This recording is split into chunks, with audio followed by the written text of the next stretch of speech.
COVID or no COVID, I am going to make sure that I do more track days this year than any other year that I've done. And now that I have a C5 Corvette, we can do it. So this time on low boost, we're doing a track day.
So first session in, I did a 146, which is pretty good. I mean, it took me an entire day to do that in the M235 when I first had it. So things are so far so good. The car does feel a little soft, but it's got good grip. I feel it's got better grip, but it's got more body roll so far.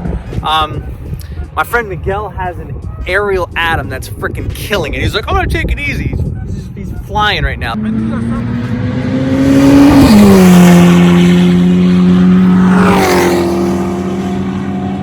There's also a Z06 Corvette that's killing it, and there's also an LS2 swapped 944, so I have a soft spot for this.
Corvette's catching.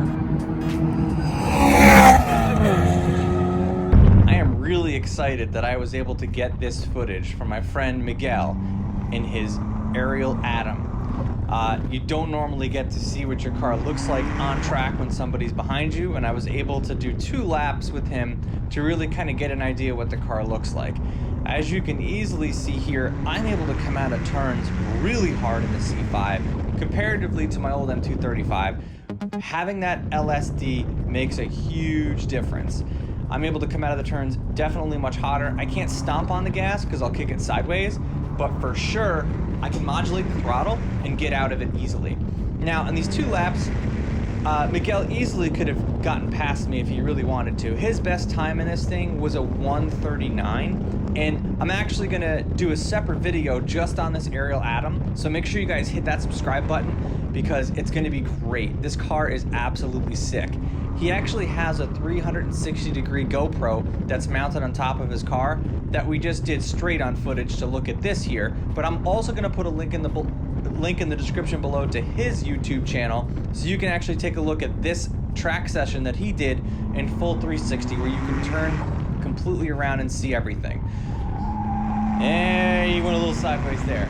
So the first lap I actually did okay.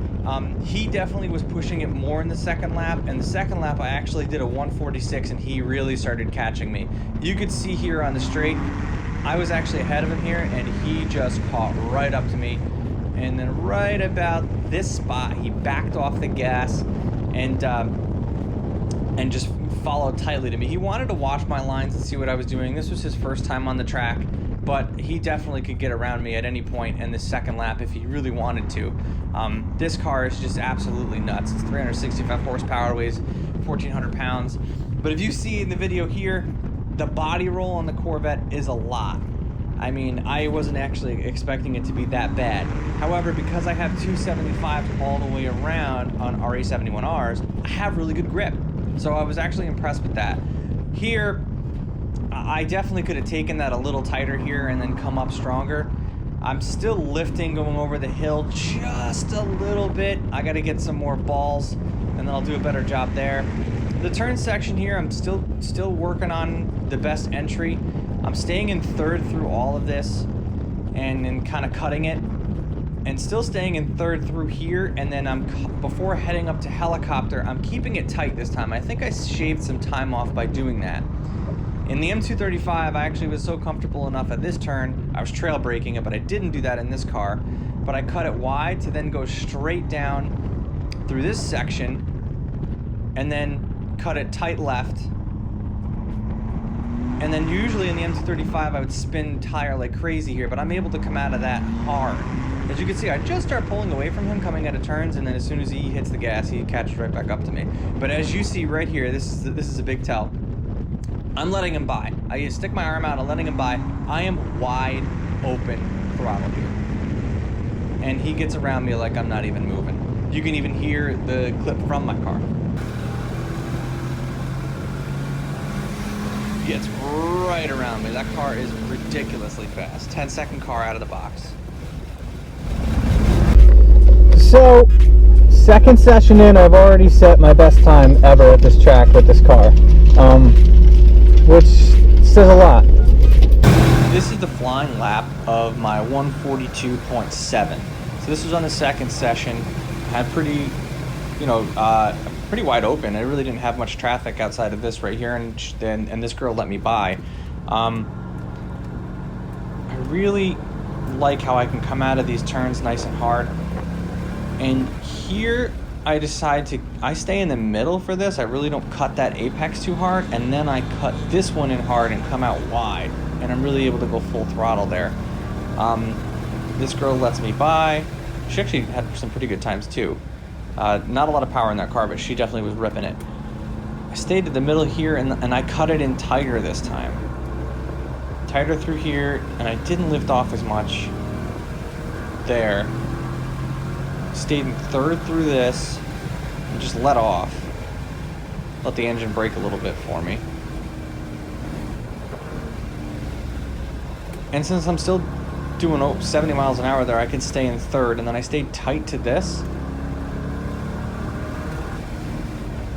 And then I took this wider.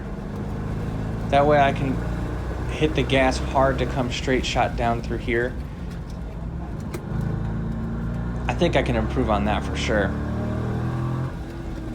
That section's always tough for me. And then I can get on the scrubbing a little bit more to make that more of a straight shot. And then I actually stayed in third through this. I was in the 60s, 65, 60, 55.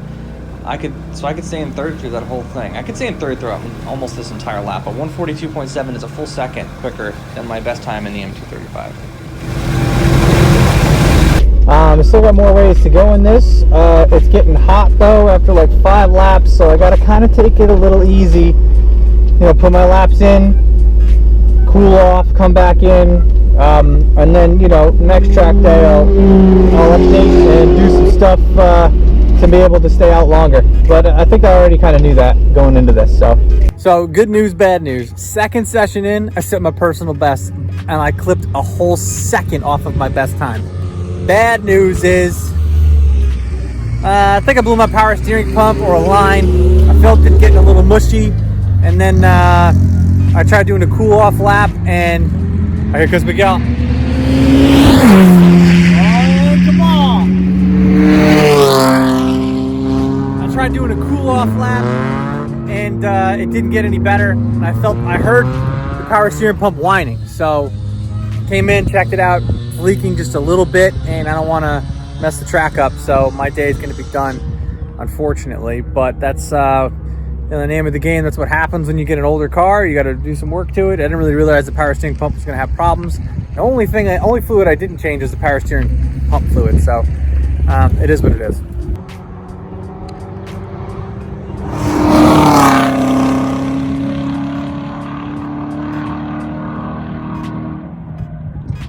Braking early.